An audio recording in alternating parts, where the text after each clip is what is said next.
Betsy, I've heard the division offers services. What services are available through DDD? It depends, Molly. Have you met with your support coordinator? No, remember our meeting's scheduled for next week. During your meeting next week, your support coordinator will be doing an assessment. Services are based on assessment and medical necessity. Services are also reassessed throughout the year to make sure that they're meeting their intended goals. Now, my son's best friend also has a diagnosis of cerebral palsy, and she gets a couple of services. Will we get the same thing? Not necessarily. Your support coordinator will be doing the assessment, which is how service needs will be identified for you and your son. Remember, your type of support will be important. Oh, we just found out he's eligible for all techs. Awesome, that's great to hear. You want to hear about some services that might be available? Definitely. Can we start with the fact I hear some rumors that there may be some help available for me, because honestly, I would do anything for a break. One option might be respite for you, Molly. Basically, respite is a break for caregivers. It would give you a chance to do something for yourself. Like get a pedicure? Yes, absolutely. All right, excellent. A break sounds good, but there's also a lot of things that Jude wants to learn. He's really into comic books right now, so we've been giving him an allowance, but he has no idea how to handle money. It sounds like a good goal for Jude would be learning money skills. Do you think that would be helpful? Oh yeah, he would love that. Habilitation is a short-term teaching service. It's different than school because it's not about academics or homework. It's about becoming independent. For example, when my son was younger, he had to have a provider come in to help him learn his morning routine. We all had a teaching strategy that we used to help him learn his morning routine. But wait a minute, he doesn't have that now, does he? Nope, now he gets attendant care. Because we all tried teaching the morning routine, but realized at this time he might not be able to learn. So we have an attendant care provider to come in and help with his mornings. So what do they do for him in the mornings? It's all about personal cleanliness and activities of daily living. For him, the provider comes in to help him in the mornings with his showers, getting dressed, and stuff like that.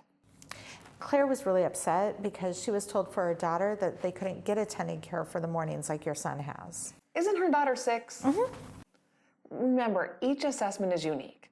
And I don't know much about Claire's unique situation, but it might be because of age is considered with attendant care. I don't know many 6-year-olds who can get ready all on their own.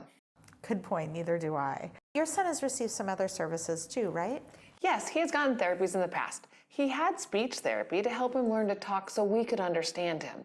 He also had a difficult time eating, so the speech therapist worked with that. He also had an occupational therapist that helped him learn how to use silverware, button his shirt, and it made a huge difference with his sensory challenges. He didn't need physical therapy, but that's another service that the division offers. Okay. Now, Jude loves watching people deliver the paper. He's recently started talking about wanting to get a job. Does the division help with work? Yes, the division works with vocational rehabilitation to offer a wide variety of employment supports. Some people work in centers, while other people work in the community.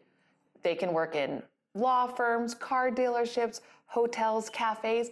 I even know a gentleman who owns his own business. That's great.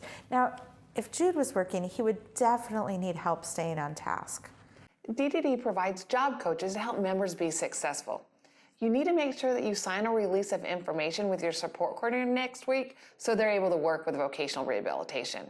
And if that doesn't work out, there's other options that might help you get prepared or help Jude get prepared for the workforce. In addition, options during the day may also be available. Just talk to your support coordinator. What about for kids? Claire's daughter's only 6. She's obviously too young to work. Well, DDD works with kids too. There's options for after school and during the summer. Support coordinators work with the teams to identify the best options. Wow, it sounds like there's a lot of choices. I'm glad to know there's such good support. Well, Molly, we haven't begun to cover everything. Remember the book they gave you about navigating the system? It talks about other services. All right, we haven't talked about something that keeps me up at night. Right now, Jude lives at home with me, but what happens when he can't? Well, most members live in their own home or with family, but not everyone. Your support coordinator can talk to you about options, which can include Jude living in his own place with supports coming in, or living with a few other roommates who are also enrolled with the division. There's even options for a family-like environment. As we think about that, do you have any tips for our meeting with our support coordinator next week? Specifically, what do I do if we don't agree with the assessment?